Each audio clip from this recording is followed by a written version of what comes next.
Try to visualize this. There are two people who go to the same workplace every day. Person one wakes up grouchy. He wakes up thinking, I don't really want to go to this work. I don't really want to do what I have to do today. But I am going to because I want to make the money. I want to go to get those rewards. I want to get that affirmation from my boss.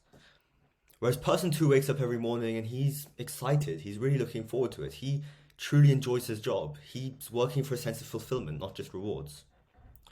In the long run, who do you genuinely think will be more successful? Just to let you know, all the learnings in this talk, this video today, are from the book Drive by Daniel H. Pink, and I'll link this book down below in case you want to read it further. But let's get started about different types of motivation. This is motivation 1.0, and motivation 1.0 is what all early humans started with. Motivation 1.0 is simply for a sense of survival. It's for food, it's for water, it's for air, it's for shelter. And for a long time, from the beginning of humankind, motivation 1.0 is really what we relied on. It's really what we needed. However, over time, businesses started emerging. And that's when motivation 2.0 came out. And motivation 2.0 is also known as carrot and stick motivation.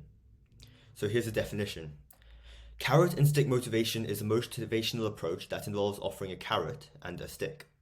It motivates staff in a business by creating actionable goals and desirable rewards for employees who can alter their behavior and performance. Now, this carrot and stick approach, also known as extrinsic motivation, is not too bad, to be honest, for repetitive, mundane tasks. If you need a simple end goal and it's a repetitive task, offering a reward is really amazing. It motivates people to keep going. However, it's an entirely different case when it comes to creative problems. Now, let me introduce you to this candle problem, which I came across. I think I've come across it once in my psychology classes, but I also got a bit more familiar with it in this book. And this candle problem was created by Carl Duncker in 1945, as I've written up here. And he provided this equipment to participants. And the simple task which the participants were given is to attach the candle to the wall without letting any wax slip and then light it.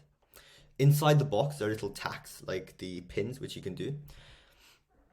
And that was simply the task. Now here's the way you would do it. You would take the candle, put it on top, take all the pins out and then attach it to the wall. It looks quite simple when you look at it for the second time, but of course it's tricky to think of that idea initially when you've never heard of this before.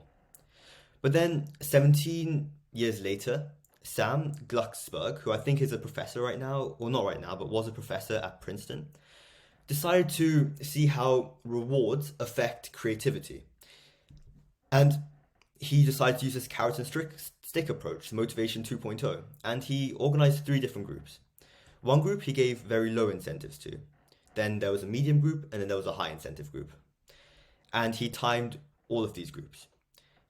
And interestingly, the bottom 2 groups, the medium incentive and low incentive, performed around the same time. There was no significant difference. But Glucksberg discovered that subjects who were offered a very high incentive, on average, took 3.5 minutes longer to solve the problem than those who weren't. That's 210 seconds. It's a big difference. So as we can see, when motivation 2.0 is given, well, when people saw this, they were shocked. They thought motivation 2.0 with creative activities isn't good. It really diminishes performance. But there were, of course, some people who doubted this. So then this professor went all the way to India and replicated this study, and he found the exact same results. I think he offered 1 day's worth of salary to the lowest, 1 week's, and then 2 months. And the people who were offered 2 months did terribly compared to the people who were offered 1 day's and 1 week's.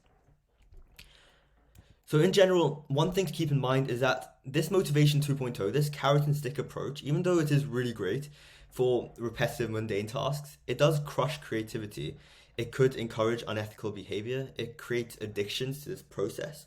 It fosters short-term thinking, and most importantly, it extinguishes intrinsic motivation, which is what person 2 had.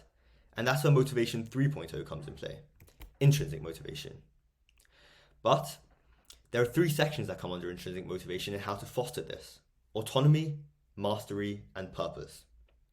And I will delve further into these three sections in future videos. But for now, think to yourself, how in your life are you applying Motivation 2.0?